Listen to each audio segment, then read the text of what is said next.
안녕하세요. 반갑습니다. 저는 광성드림학교 교목실장으로 일하고 있는 김정준 목사입니다. 광성드림학교의 교목으로 일하고 있습니다.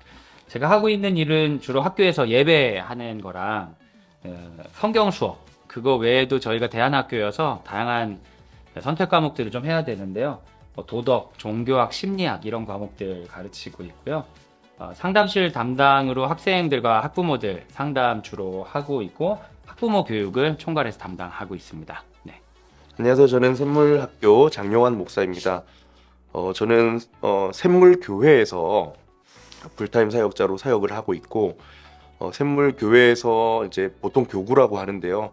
저희는 이제 가정교회라서 평원 사역이라고 합니다. 그래서 평원 사역과 또 교육부서 초등부 사역을 맡고 있고, 또 교육부서를 총괄하는 역할을 하고 있고, 그리고 또 샘물학교의 교목으로 이렇게 섬기고 있습니다. 학교에서 하는 일이라고 하면 성경 수업을 4, 5학년 성경 수업을 하고 있고, 4학년은 복음서로 제가 성경을 가르치고, 5학년은 복음서를 바탕으로 이제 사도행전을 통해서 4, 5학년 때는 신약의 복음을 위주로 가르치고 있습니다. 그리고 실무위원으로 들어가 있어서 학교의 중요한 결정들에 다 참여를 하고 있고, 제일 중요한 것으로는 학부모 교육에 저도 디렉터로서 준비하고 디자인하고 진행하고 이렇게 하는 것들을 하고 있고요.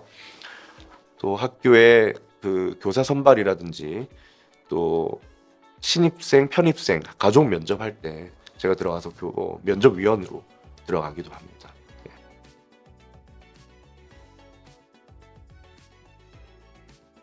그러니까 저희 학교 입장에서 말씀을 드리는 건데, 샘물학교는 이제 제도권에서 보면은 기독교 대안학교 중에서도 비인가 대안학교라고 볼 수 있지만, 저희 학교 스스로는 대안학교라고 불리기보다는 기독교 학교라는 정체성을 갖고 싶어 하거든요. 이제 그거를 구분을 하려면은 기독교 대안학교가 뭔지를 좀 이제 이해를 해야 될 것 같아요. 기독교 학교입니다라고 하면 성경을 배우고 예배를 드리고 학교에 목사님이 있는 정도의 그냥 그런 미션 스쿨로 생각하기가 쉬운데, 그렇지 않고요. 또 대안학교라고 생각하기도 쉬운데, 저희 학교는 어떤 공교육에 대한 대안적인 교육을 하기 위해서 나온 학교도 아니고, 정말 말 그대로 기독교 교육을 하기 위해서 세워진 학교입니다. 그래서 우선 대안학교라고 하면 소위 일반 공교육에서 이루어지는 그 문제점과 한계에 대한 대안을 가지고 교육을 하는 학교가 대안학교잖아요.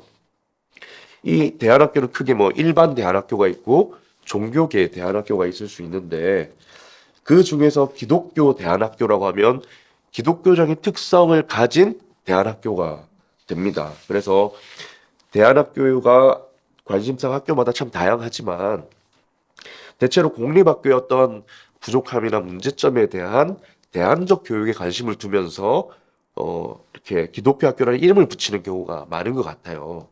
기독교 학교는 공교육에서 적응하지 못한 아이들이 오는 학교도 아니고, 지적으로 뛰어난 아이들, 엘리트를 교육하는 학교도 아니고, 샘물학교가 기독교 학교라고 불리고 싶어 하는 것은 그 시작 자체가 신명기 6장 4절에서 9절에 나오는 하나님께서 성도들에게 명령하신 자녀 신앙 교육에 대한 목적으로 세워진 학교이기 때문입니다. 신앙 교육을 구체적으로 바르게 실천하려는 도전으로 세워진 학교인 거죠. 그래서 기독교 학교는 어떤 대안 교육을 위한 것이라기보다 그 공동체 안에, 교회 공동체 안에 있는 자녀들의 신앙 교육을 위해서 세워진 학교입니다. 그래서 기독교 대안학교라고 분류가 되지만 기독교 학교라는 정체성을 가지고 싶어 하는 것 같아요. 기독교 대안학교라고 하면 이제 기독성과 대안성이 있는 학교라고 볼 수 있으리라고 보이는데요. 특별히 그 기독성을 저희는 기독교 세계관적으로 바라볼 필요가 있습니다. 예를 들어서 학교에 성경을 가르치거나 예배를 드리거나 어떤 그 이런 분리된 형태가 아니라 삶의 전반을 기독교적으로 바라봤을 때, 교육이란 영역을 기독교적으로 바라봤을 때 이걸 어떻게 우리가 그 대응해야 될까에 대한 대답이 바로 기독성과 대안성이라고 생각이 돼요. 예를 들면 우리가 기독교 교육을 이해할 때 성경을 어떻게 가르칠까? 예배를 어떻게 드릴까? 이런 질문을 하기보다는 기독교 세계관적인 질문은 하나님께서 교육을 만드셨다면 하나님이 기뻐하시는 교육은 무엇인가? 이런 세계관적인 질문을 통해 대안적인 교육 방식을 개발하고 그런 교육 철학을 중심으로 가르치는 학교가 기독 대안 학교라고 할 수 있을 것 같아요. 그래서 저희들 질문은 기독교 자체에 대한 질문보다는 교육 자체에 있습니다. 하나님이 교육을 만드셨다면 지금 우리 아이들이 받고 있는 교육은 과연 하나님 기뻐하시는 교육이냐? 이 질문에 관해서 예를 들면 경쟁 중심 입시 교육이 우리 교육의 일반적인 모습이라고 할 수 있잖아요. 이런 모습이 하나님 기뻐하시는가? 질문하고 만약에 이 질문에 우리가 예스라고 한다면 또 다른 대안적인 노력을 할 필요는 없겠죠. 그런데 저희들은 이 질문에 대해서 노라고 대답을 한 거죠. 하나님이 기뻐하시는 교육은 아니다. 하나님이 우리를 창조하신 방식대로 성장할 수 있는 게 아니다. 그렇기 때문에 저희는 사교육을 하지 않습니다. 자기주도적인 방식으로 교육하는 걸 대안으로 삼는 것이죠.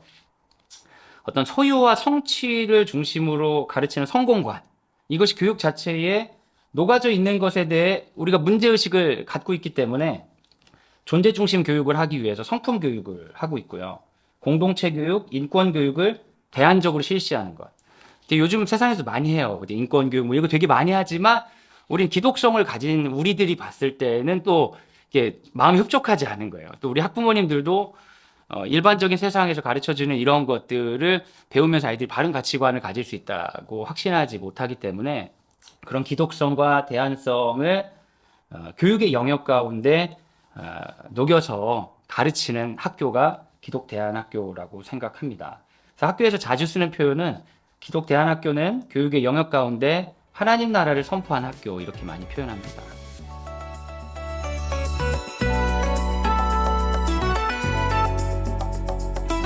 저는 이 질문을 할 때 교회 교육을 교인 교육으로 생각하시는지 아니면 교회 교육을 교회에 다니는 학생들을 향한 기독교 교육으로 생각하시는지에 따라 질문에 대한 대답이 다를 것 같아요. 이제 학생들이 교인으로서 교회에서 잘 성장하기 위한 교육인지 아니면 학생들 각자가 처한 교육에 대해서 기독교 교육적으로 대처하고 성장하기를 돕는 교육인지에 따라 다르다는 얘기인 거죠.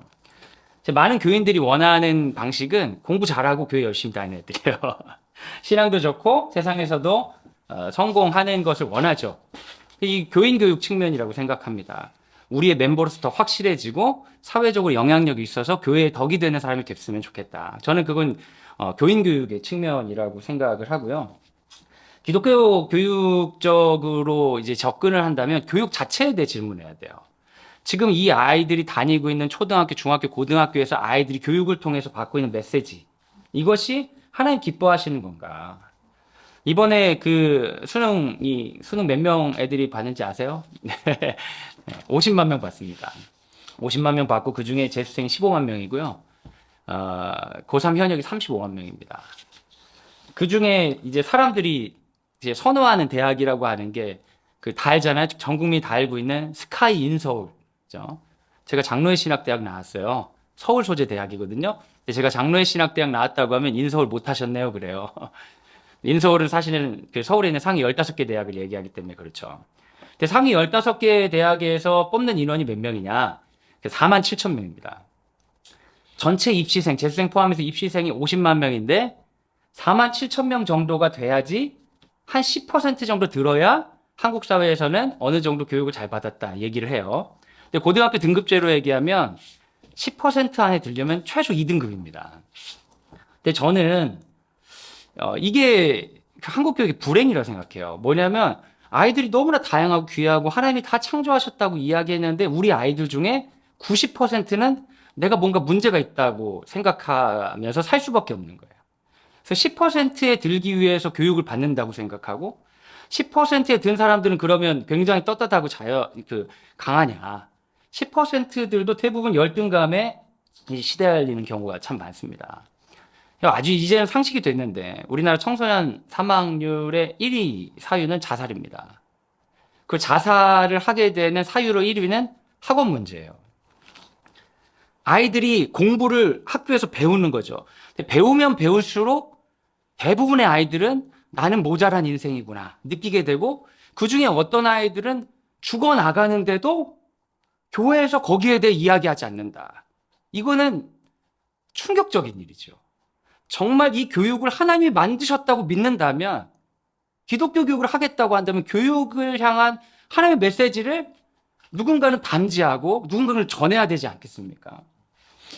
저는 교회에서 대안교육을 해야 된다면 그것은 아이들의 교육의 현장을 기독교적 세계관으로 바르게 보고, 너희들 모자라지 않는다, 너희의 등급이 진짜가 아니다, 그거 거짓말이다 라고 선포해주고 하나님의 기뻐하시는 삶과 풍요로운 삶이 있다는 것, 그 복음의 진리를 가르쳐줘야 된다고 생각합니다. 교회에서 왜 기독교 교육을 해야 되냐? 왜냐하면 교회는 기독교 교육을 잘 안 하기 때문이에요. 교인 교육을 하죠.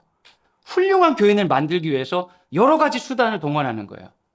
그런데 그 영혼이 가지고 있는 교육으로부터 받게 되는 그 악한 거짓말들에 대해 방어할 수 있는 능력도 주지 않고, 그것에 대해 진지하게 생각하게도 하지 않고, 너 좋은 대학 가야지, 세속적으로는 똑같은 메시지를 주면서 교회를 열심히 다니고 공부를 열심히 잘하면 된다 라는, 어떻게 보면 그 아이를 생각한 말이지만 교육에 대해 세계관적으로 성찰되지 못한 가르침들이 너무 난무하고 있지는 않은가, 그런 생각을 전 하게 됩니다. 그래서 교회 교육과 공교육 내에 기독교 대안교육이 반드시 들어가야 된다. 그리고 분명히 들어갔을 때 교회 학교에 전 대안이 될 수 있다고 생각합니다. 아이들이 교회를 나오지 않으려고 한다면 그 이유는 별 필요성을 못 느끼기 때문이거든요. 그래서 저는 확신합니다. 기독교 교육이 아이들 살리는 교육입니다. 교회에서 꼭 해야 되는 교육이라 생각합니다. 저희는 저희 교회에서 태어나는 자녀들, 우리의 믿음의 자녀들을 언약의 자녀로 봅니다. 하나님께서 우리에게 양육의 책임을 맡겨주셨고, 언약의 자녀로 잘 키워서 하나님 나라를 세워가는 이 땅의 믿음의 자녀로 키워가야 되는데, 사실 저희가 일주일에 한 번 만나는 그 주일 예배로는 턱없이 부족하지요. 주일 학교만으로는. 그리고 사실 샘물학교도 그래서 이 언약의 자녀를 어떻게 하면 정말 주일에 한 시간의 그 신앙이 아니라 주중에서 기독교적인 삶을 살아낼 수 있을지를 이제 고민하다가 세워진 학교이기도 해요. 그런데 우리 아이들이 보면 언약의 자녀들로서 태어났지만 결국 공교육에 가게 되면 공교육은 무신론적인 세계관을 가지고 가르치거든요. 물론 공교육에도 좋은 교사들이 있습니다. 훌륭한 교사들이 있지만 결국 종교적인 영역에서는 중립적인 지대가 없지 않습니까? 그래서 아이들이 결국은 대부분의 시간 학교에서 보내는데 거기서 무신론과 진화론에 근거한 세계관으로 계속 배우게 되는 거죠.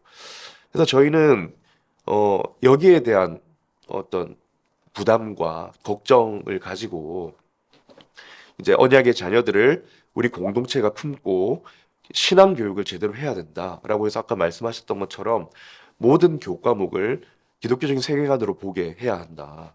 이 모든 교과목이 지금 많이 세속화되어 있어가지고 신앙과 어떤 도덕이나 인성이나 이런 것들이 많이 변두리로 밀려나 있는데, 그런 것들을 다시 학교 교육으로 가지고 오고 우리 자녀들이 이 학교 안에서 하나님이 만드신 이 피조 세계를 이해하고 모든 교과목을 하나님이 지으신 그 성경과 연결해서 통합적으로 배우는 이런 것들이 많이 필요하다고 저희 생각하고 있습니다.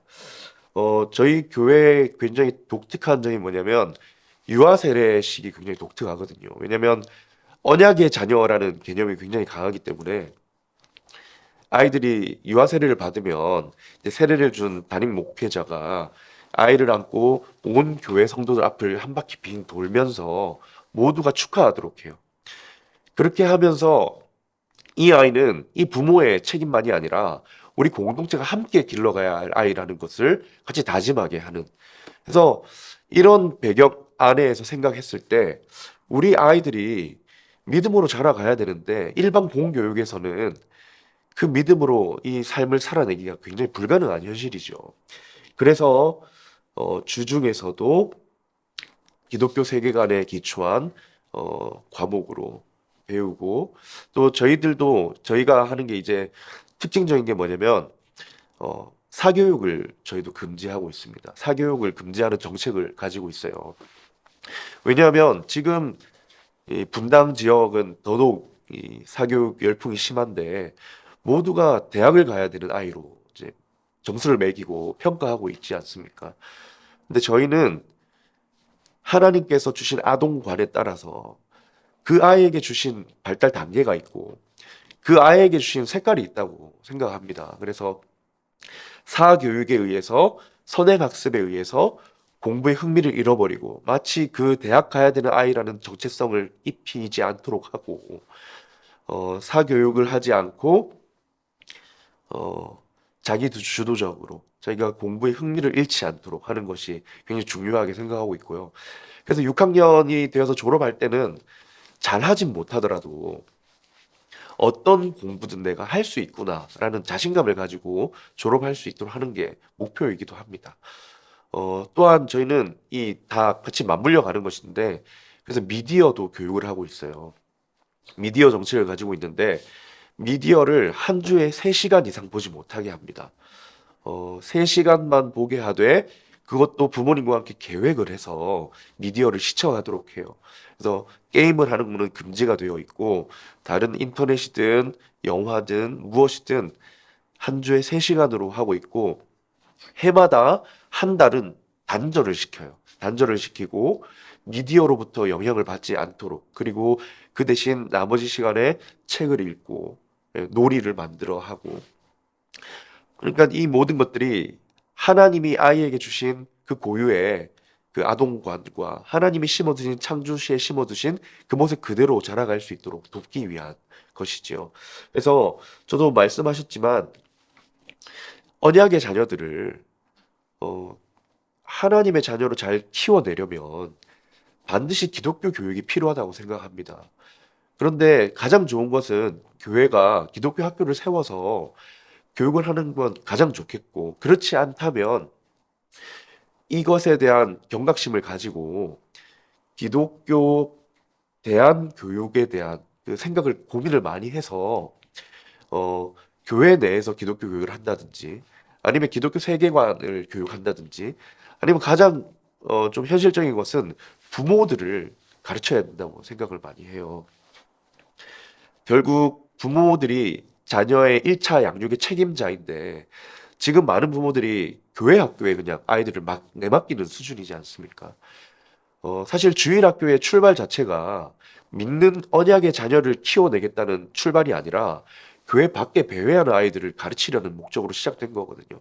그렇다면 지금 우리가 교회 안에 있는 언약의 자녀들을 키우려고 할 때는 주일학교 차원으로 접근할 것인가? 아니면 교회 교육, 기독교 교육의 차원으로 접근할 것인가? 다른 고민을 해야 된다고 생각을 하고, 만약 기독교 학교를 못 보내는 상황이라면 부모가 자신의 그 양육의 책임을 인정하고 자신의 역할을 양육 역할을 잘해서 신앙 교육을 해야 되는데 이거를 교회에서 해주는 것이 마땅하다라는 생각이 듭니다.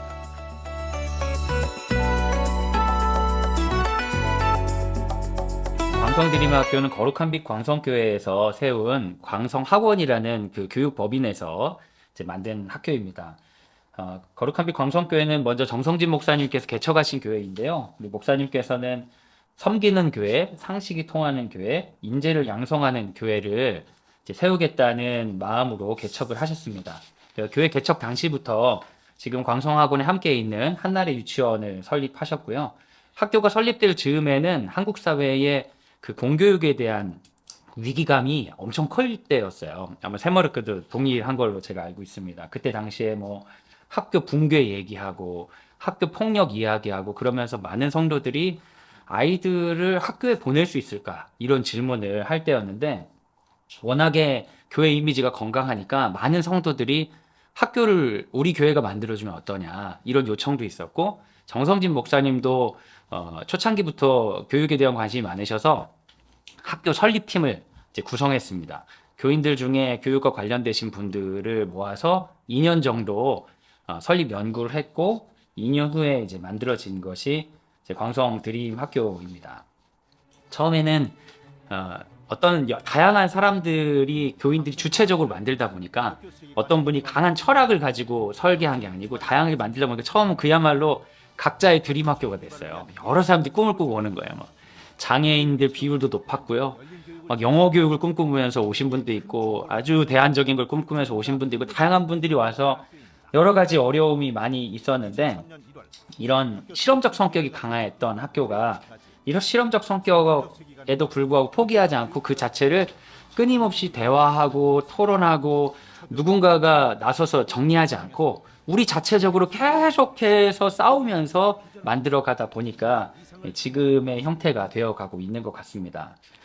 처음부터 명확한 교육 철학이 있는 학교라기보다는 학교가 진행되면서 우리에게 맞는 교육 철학을 발견하고 다지는 여정을 걷고 있는 학교라고 말씀드릴 수 있겠습니다. 샘물학교는 이제 처음에 이제 박은주 목사님께서 서울 영동교회 담임으로 계시다가 1998년에 분당으로 이제 개척을 해 나오셨어요.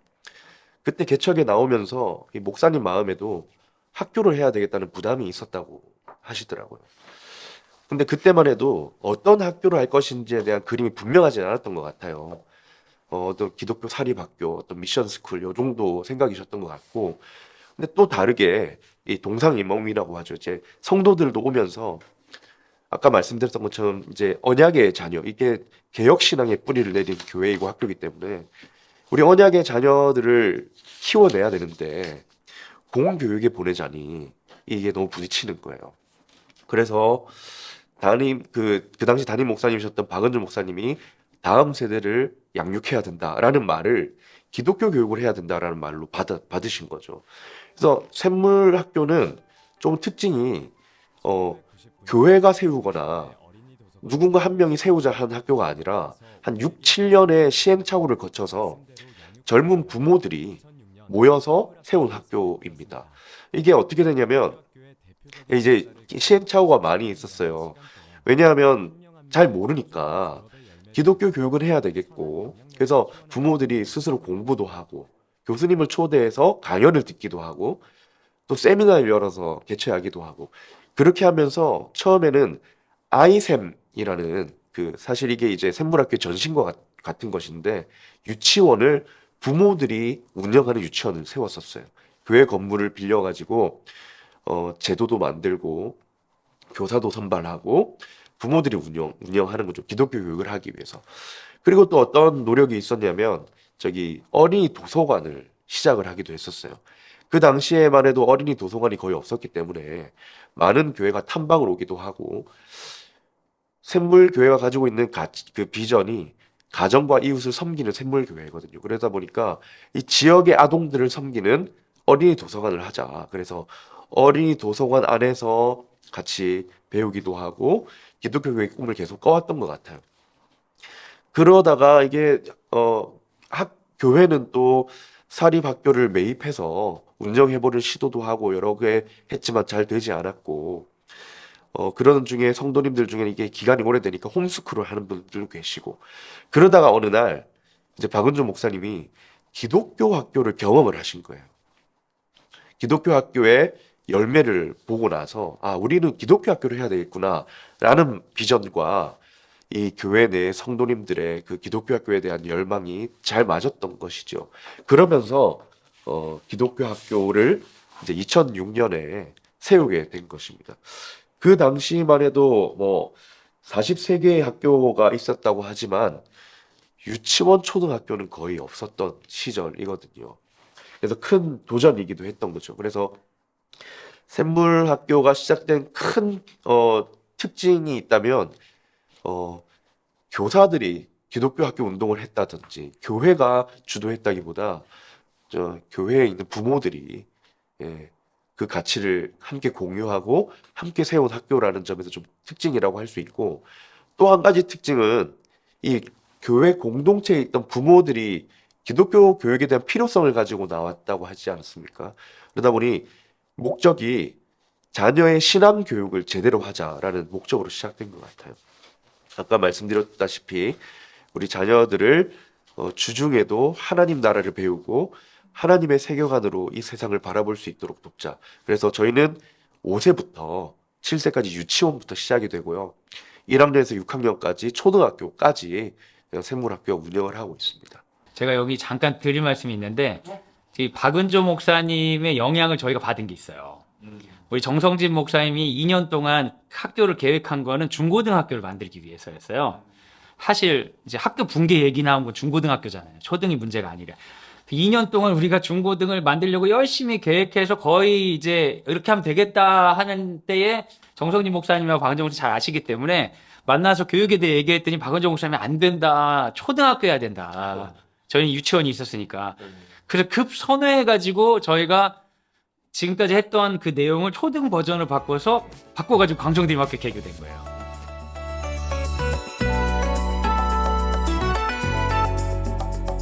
저희 학교가 중점을 두는 거는 아까 이제 말씀을 계속 드렸지만 그 개혁 신앙이 뿌리이거든요. 그러다 보니까 주일만 그러니까 이게 신앙이 종교적인 예전이나 행위로만 남아 있는 것이 아니라 삶으로 드러나는 것을 목표로 하고 있는 거예요. 그래서 보다 철저한 삶으로의 교육을 강조합니다. 무엇보다 아이들이 자라는 그 과정에서 발달 단계에 맞추어서 자라게 하는 것도 그 중에 하나라고 생각하고요. 어, 어, 주일만 거룩하고 주중은 따로 이렇게 이원론적으로 가는 것이 아니라 우리가 창조 타락 구속이라는 그 세계관 안에서 이 주중에 있는 모든 학문과 모든 삶을 회복해야 된다는 그런 마음을 가지고 있어요. 그래서 삶을 어떻게 살아낼 것인가의 삶의 실천을 굉장히 강조하고 있습니다. 이를 위해서 저희도 성품 교육이 굉장히 발전되어 있는데요. 5세부터 7세 그리고 1학년에서 6학년까지 총 9년을 9가지의 성품 교육을 합니다. 2년 주기로 이 모든 성품이 돌아가는데요. 성품의 정의를 외우고 노래로 부르고 그것을 각 가정에서 실천해서 하도록 이렇게 훈련을 하고 있고 실천을 강조하다 보니까 저희가 청지기 노트라는 걸 써요. 아이들이 매일 청지기 노트를 쓰는데 내가 거기에 오늘 성품을 실천한 것은 무엇이 있는지, 오늘 내가 배운 것은 무엇이 있는데 그것을 어떻게 내가 집안에서 실천했는지, 그리고 아까 말씀드렸던 미디어도 내가 어떻게 그것을 계획하고 실천했는지 이렇게 삶으로 살아낼 적용을 많이 강조하고 있고 과목을 가르칠 때도 어떤 지식만 이렇게 막 이렇게 전달하는 게 아니라 먼저 아까 말씀드린 것처럼 깨닫게 하고 질문하게 하고 생각하게 하고 어떻게 실천할 수 있는가 이런 것들을 많이 강조하는 것 같아요. 세계관도 사실은 삶에서 증명되고 열매가 나타나야 의미가 있지 않습니까? 그래서 그렇게 삶으로 실천하는 거에 많이 강조하고 있고 기독교 교육을 통해서 결국 하나님을 사랑하고 이웃을 사랑하는 그 삶의 모습으로 나타날 수 있도록 하는 제자가 되는 것이 우리의 목표입니다. 생물학교의 소개 글도 보면 기독교적인 삶을 실천하는 공간이라고 학교를 소개하고 있어요. 우리가 단지 객관적인 지식을 배우고 그걸 내가 소화하고 끝을 내는 것이 아니라 이 배움에 서로에 대한 배워가는 주체들이 서로 관계를 맺고 또 내가 배우는 대상에 대해서도 대상과의 관계를 맺어가고 이것을 삶에서 실천하는 그래서 저희 학교가 가지고 있는 비전 선언문이 있는데요. 언약의 자녀를 섬기는 제자로 만들어 하나님과 이웃을 사랑하게 하는 것. 여기서 교육 철학도 나오고 사명 선언문도 나오게 됩니다. 그리고 이를 위해서 각 연령별 발달의 단계를 이해하고 그 나이에 맞는 교육을 하는 것 또한 기독교 교육이라고 생각합니다. 따라서 생애 주기에 맞추어 어떤 교육을 해야 할 것인가 이것도 많이 연구하고 늘 고민을 하고 있는 부분이에요.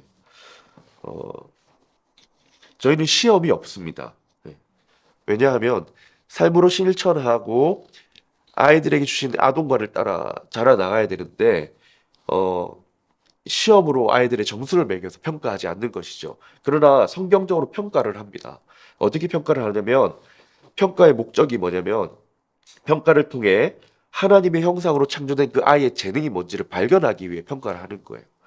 그리고 재능을 잘 개발하고 있는지 발전되고 있는지를 확인하기 위해 평가를 합니다. 그리고 다른 친구들의 재능이 무엇인지 알아서 서로의 장점을 칭찬하고 또 각자의 재능을 가지고 하나님과 이웃을 섬기는 데 사용할 수 있도록 하기 위해 평가를 합니다. 그리고 이게 삶에서 실천되는 것이 강조되는데 단순히 모든 과목을 수업할 때도 지식을 배우는 것이 아니라 지식을 가지고 어떻게 지정의를 살려서 내 마음에 감동을 주고 삶으로 실천할 수 있는지 모든 교과목에 그런 질문하고 생각하고 의지를 가지고 해갈 수 있도록 그 교과를 이렇게 연구하고 교수 학습을 실천하고 있어요.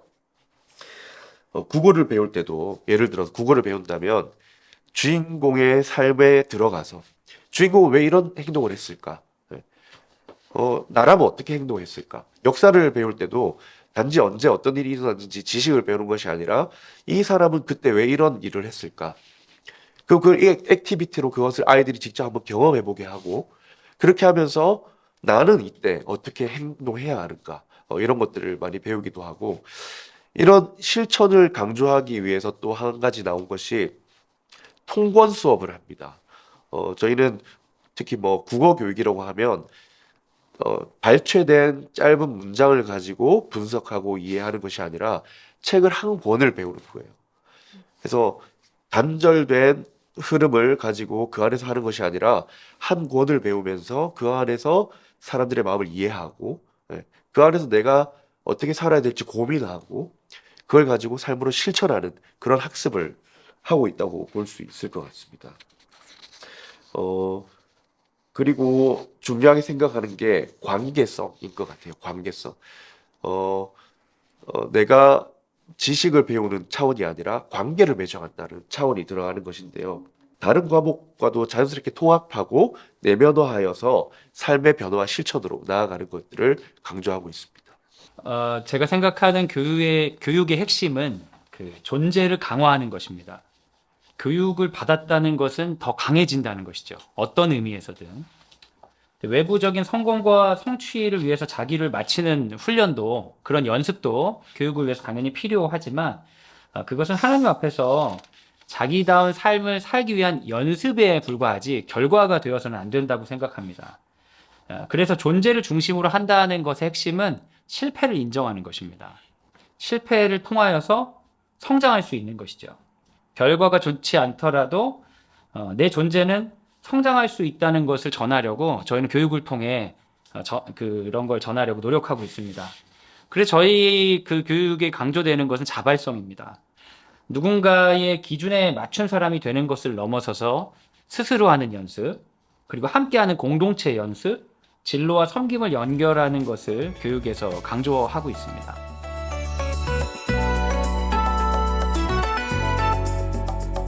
제가 이해하는 바로는 광성 드림학교에서 강조하는 그 교육과정 기초가 되는 것은 다중지능 이론을 기반한 자기주도 교육, 협력교육, 진로교육입니다. 이 세 가지가 중요한 축이거든요. 자기주도성, 협력, 진로. 이 세 가지를 통해 예수 그리스도를 닮는 사람이 돼보자. 그러니까 예수님을 닮는 방법이 여러 가지가 있을 수 있겠는데 우리는 자기주도적으로 해보자. 예수님을 닮는 방법이 여러 가지 있을 수 있겠지만 우리 협력하면서 만들어보자. 예수님을 닮는 방법이 여러 가지가 있겠지만 우리의 진로를 들여서 우리는 해보자. 이런 방식으로 교육과정에 전반적으로 짜여져 있습니다. 그래서 광성드림학교에서 뭔가를 한다. 그것은 세 가지 가치와 연관이 되어 있는 거예요. 그 교육이 자기주도적이냐, 그 교육이 협력적이냐, 그 교육이 섬김의 진로와 연관이 되어 있느냐. 이 세 가지와 전부 연관이 되었든 아니면 세 가지 중에 하나라도 연관이 되어 있어야 광성드림학교 교육이 아니겠느냐. 저희 스스로는 그렇게 질문하면서 교육과정들을 만들어가고 있습니다. 뭐 성경 수업이나 예배를 비롯한 성품 교육, 우리 땅 밝기를 비롯한 공동체 교육, 드림 비전 스쿨이라고 불리는 해외 이동 수업 등 다양한 방식이 있는데요. 그 모든 걸 통해 이 세 가지 가치를 통해 예수 그리스도의 제자가 되도록 기대함을 기르고 있습니다. 다시 한번 강조드리지만 이런 눈에 보이는 여러 가지들은 교육 과정에 따라 계속 변화될 수 있습니다. 이 보이지 않는 이 원리들을 운영하게 되는 것은 제가 보기엔 저희 교육 과정의 자발성과 유연성이라고 생각합니다. 저희 학교 선생님들이 그 연말이 되면 보직을 정하잖아요. 신임 교사를 뽑으면 다 깜짝깜짝 놀라요. 제 아내도 일반 공립학교 교사거든요. 이게 교직 그룹에 있는 사람들은 보직 뽑을 때 굉장히 긴장합니다. 하기 싫어가지고. 근데 광성대림학교 선생님들이 보직 뽑을 때는 서로 손을 들어요. 그건 제가 하겠습니다. 그건 제가 하겠습니다.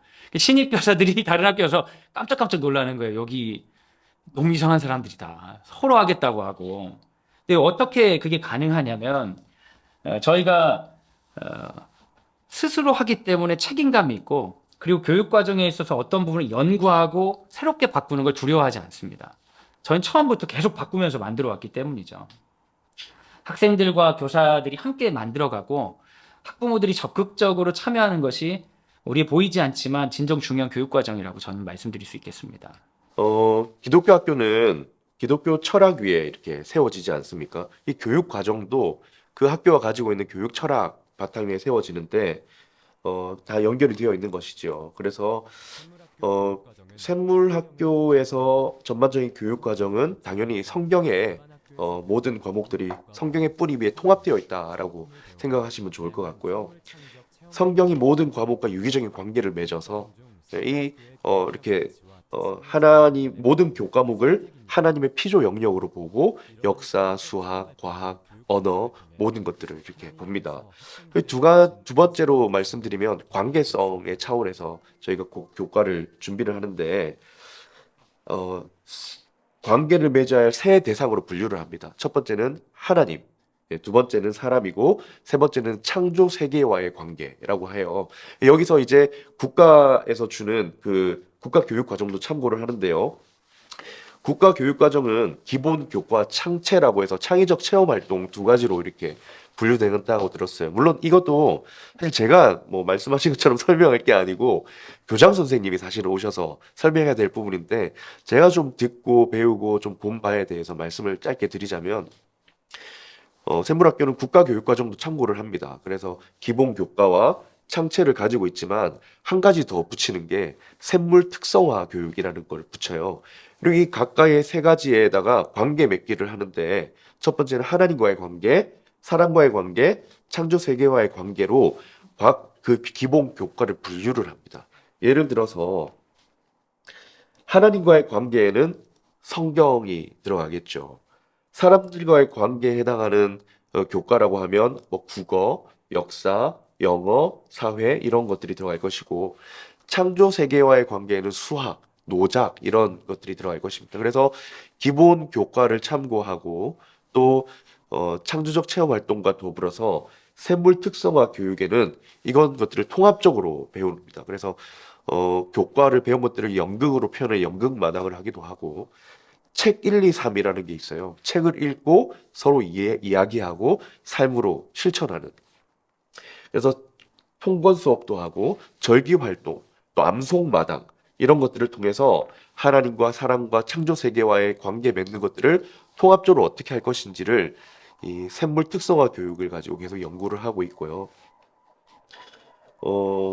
교육 과정은 그 정도로 설명을 드리고, 학급 구성은 저희는 5세에서 7세 반까지 있고 1학년에서 6학년 그냥 그렇게 되어 있는데, 특징은 소그룹으로 되어 있습니다. 그래서 한 반에 12명에서 14명 정도 소그룹으로 되어 있어서 선생님과 아이들이 굉장히 친밀하고요. 선생님들이 아이들의 특성을 잘 관찰을 합니다. 그래서 부모가 굉장히 참여하는 학교예요. 왜냐하면 선생님이 한 아이의 변화와 가지고 있는 특징이나 어떤 성품이나 어떤 또는 문제가 되는 어떤 모습들을 잘 관찰을 하고 학기마다 2회씩 PT 기간을 가져요. 부모님이랑 선생님이 같이 면담을 하는데, 이때 아이들에 대해서 선생님이 설명을 해주고 궁금한 것들이 있다면 같이 이야기하면서 가정과 학교가 같이 연합이 되어서 학교의 아이를 같이 키워가는 그런 개념이고요. 저희 학교의 특징이라면 예배를 따로 드리지는 않습니다. 예배가 모든 활동에 녹아 있는 것인데요. 밤마다 매일 아침 열기를 하면서 암송을 하기도 하고, 같이 기도를 하기도 하고, 학교는 교회가 다르기 때문에 구분을 조금 짓는 거죠. 대신 하나님을 배우고 활동하는 모든 것을 절기 수업에 하기도 하고 성경 수업에 녹아내기도 하고 아침 열기, 성경 암송마당, 그리고 때로 전체 모임을 통해서 말씀을 나누고 아이들이 발표를 하기도 합니다. 그러니 모든 예배가 활동 안에 녹아져 있다고 보면 좋을 것 같고요. 생활 교육으로는 여러 가지가 있는데 대표적으로 아까 말씀드린 청지기 노트를 아이들이 매일 써요. 여기에 내가 하루를 어떻게 보냈는지를 작성을 하면 부모님이 또 점검을 하고 선생님도 그걸 매일 점검해서 코멘트를 달아주십니다. 그러면 아이들이 자기 삶에 대한 책임을 가지게 되고 내가 배운 것들을 어떻게 실천해 갈 것인지를 매일매일 교육을 하는 것이고, 그 청지기 노트 안에 하다요라는 프로그램이 있어요. 하루에 한 번 다른 사람을 섬겨요라는 것을 줄여서 하다요인데, 이것도 마찬가지로 배운 것을 삶으로 가져가서 실천하는 연습을 하는 것이죠. 저희 학교 같은 경우는 저희 교인들이 약 40% 정도 다니시는 것 같아요. 그리고 지역교회 교인분들이 60% 정도 다니시고, 교인들의 자녀들만 받고 있습니다. 입학할 때 기독교 교육에 동의를 하신 분들에 한해서만 선발할 수 있고, 교육청에서도 저희가 그렇게 합의를 하고 인가를 받았기 때문에 굳이 뭐 교인이 아닌 사람을 떨어뜨리려고 하는 게 아니라 기독교 교육에 충분히 동의하신 분들을 받다 보니까 지역사회 교인들만 받고 있고요. 비율은 그렇습니다. 저희 학교는 한 40%, 교인 자녀들이 40%고, 이제 저희 교회는 분립개척을 많이 한 교회예요. 그래서 분립개척을 저희 분당에 있는 샘물교회가 좋은 나무 교회, 또 은혜샘물교회, 또 은혜샘물교회가 또 더 샘물교회, 이렇게 분립개척을 했는데 다 형제 교회로 봅니다. 그래서 여기 정회원인 그 자녀들을 다 하면 60% 정도 그렇게 아이들이 되고 있고, 저희도 당연히 이제 저희 학교는 믿는 가정의 자녀들만 받고 있습니다. 왜냐면 언약의 자녀를 기르는 교육의 목적이 거기에 있기 때문에. 그래서 제가 이제 그 신편입생 면접을 하면 부모와 가족이 다 오거든요. 그러면 가장 중점적으로 보는 게 뭐냐면 부모의 마음이에요. 부모가 얼마나 자녀의 교육에 헌신할 마음이 되어 있는지, 아니면 그냥 자녀를 학교에 보내고 뒷짐질 생각을 하고 있는지. 그리고 샘물학교는 그 가족이 함께 입학하고 함께 졸업하는 학교라는 말이 있어요. 입학식을 할 때도 아이만 올라오는 것이 아니라 온 가족이 함께 와서 입학을 하고 졸업식도 같이 하거든요. 그만큼 부모가 학교에 들어와서 학교를 같이 다니는 거예요. 그래서 부모 교육을 통해서 부모도 자라가고, 그러니 학교만 교육을 하는 것이 아니라 학교와 가정과 그리고 교회가 함께 삼각형 구도를 이루어서 같이 교육하는 게 중심이기 때문이라고 생각합니다.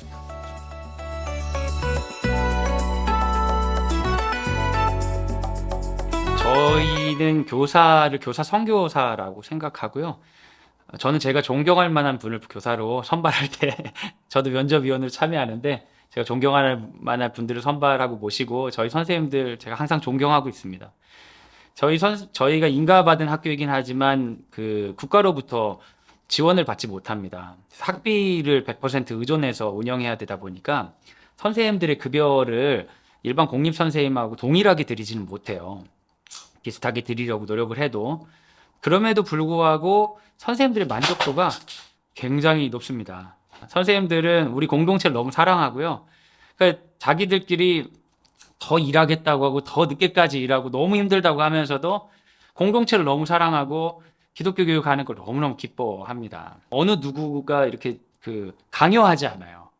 사립학교들의 큰 문제점 중에 하나는 사립학교의 중심 세력이 있어서 어떤 사람을 중심으로 학교가 운영되다 보니까 이게 문제들이 생기거든요. 근데 저희는 이해관계자가 아무도 없어요. 전부 기독교 교육에 헌신하려고 하는 분들이고, 교장 선생님도 이사장님하고 아무 상관이 없는 분이고, 이사장님조차도 그냥 이제 장학금만 내고 섬기시고요. 아이들이 그런 교사들이 가진 자발성과 유연성, 그리스도 안에 있는 자유, 이런 것들을 보면서 배울 수 있어서 참 좋은 공동체다 생각하고 있어요. 교사 교육은 엄청 많습니다. 그래서 제가 그걸 이렇게 막 설명하기가 좀 어려운데, 선생님들은 우리가 교육해야 되는 주체가 아니라 저희가 생각하는 스스로 연구해야 되는 주체라고 생각하고 매년 자기들끼리 연구 주제 세우고 프로젝트 하시고 그래서 학교에서 주도적인 교육이 있기보다는 연구에 참여하고 교사로 학자로 이렇게 스스로 성장하시는 곳이 광성드림학교다. 그런 분들이 우리 교사다라고 제가 얘기 드리고 싶습니다. 제가 한 가지 좀 자랑하고 싶은 거 있는데요. 여러 가지가 있지만 구체적인 실례로 우리 체육 선생님이 어떤 학생이 체육으로 대학을 가면 좋겠는데 여러 가지 상황이 있어요. 경제적 상황이라. 근데 이분이 우리 체육생 용인대 태권도 학과를 나오셨는데 이제 방과 후에 매일매일 무료로 입시를 해주셔서 그 학생이 이번에 용인대 태권도 학과를 들어갔습니다. 근데 저는 이런 예가 우리 학교의 단편인 것 같아요. 이런 일이 되게 많습니다. 선생님들이 사역지라고 생각하고 예수님을 교육의 영역 가운데 담고 싶은 걸 실천한 장이라고 생각하고 마음껏 일하는 것이 전 광성드림학교로 생각해서 선생님들 존경하고 있습니다. 샘물학교는 그 이렇게 비인가 대안학교에 속하기 때문에 거의 이제 선생님들의 그 월급 수준이 그렇게 높진 않아요. 그럼에도 이 학교 공동체에 들어와서 정말 기쁨으로 헌신하는 이유는 사명이 있기 때문이라고 생각합니다. 기독교 교육을 해야 한다는 사명. 아까 말씀드린 것처럼 많은 대안학교가 있고 많은 기독교 학교가 생기고 있는데 자녀들을 정말 하나님이 기뻐하시는 교육으로 세워가는 학교가 되기 위해서는 몸부림이 많이 필요하고 세속화가 되어가고 있기 때문에 어쨌든 아이들을 그 하나님이 기뻐하시는 모습으로 키워내기 위해서는 교육 철학이 굳건하게 서 있어야 되는데 여기에 동의되신 분들이 다 이렇게 들어와 계신 거죠. 그래서 사교육을 하지 않고 미디어를 이제 절제시키고 이렇게 하면서 하나님의 그 세계관으로 교과목을 가르치는 이 모든 교육 철학에 동의되신 분들이 이렇게 들어오는 것만큼 교사를 뽑을 때도 제일 먼저 보는 건 사명감인 것 같아요. 물론 교원 자격증이 있으면 좋지만 그게 필수로 저희가 이렇게 자격을 두지는 않고요. 사명이 기독교 교육에 대한 사명 그리고 저희 학교가 가지고 있는 그 교육 철학에 대해 동의를 하는지 그런 것들을 제일 많이 보는 것 같고 그리고 이제 기본적으로 신앙과 어떤 인격과 그리고 빼놓지 않는 것은 그래도 전문성을 이렇게 강조하는 것 같아요. 교사는 이제 수업으로 자신의 실력을 나타내야 되기 때문에 말을 해야 하기 때문에 방금 위에 말한 그런 부분들이 있으면 교원 자격증이 없어도 교사로 선발을 하고 있고요. 뭐 교사 교육도 말씀하신 것처럼 다양해요. 근데 그냥 크게 보면 일주일에 한 번 교사 교육을 합니다. 그래서 교장 선생님이 주도를 해서 한 주간에 평가도 하고 그리고 학기 중에는 한 번씩 T데이를 열어요. 그래서 선생님들이 자발적으로 모여서 각자의 학년별로 그리고 각자 맡은 팀별로 모여서 피드백도 하고 또 앞으로는 어떻게 연구하고 어떤 걸 연구해서 발전해야 될지 평가해도 하고 그러니까 T데이를 하면 저 생각에는 좀 쉬기도 하고 선생님들이 좀 휴식이 필요하잖아요. 그러니까 좀 방학하고 이런 개념이면 좋겠는데 그날 선생님들이 와서 더 연구하고 그러는 시간으로 보내고 있고요. 선생님들이 담당하고 있는 학생들의 수가 많지 않다 보니까 선생님들이 굉장히 아이들에 대한 애정을 가지고 있는 것 같아요. 그래서 아이들 각자에게 필요한 것들을 그때그때 어떻게 지원해 줘야 될지도 잘 아시는 것 같고 마음을 다해서 아이들의 그 발달 과정에 같이 동참해 주려고 하는 그런 모습들이 참 좋은 모습일 것 같습니다.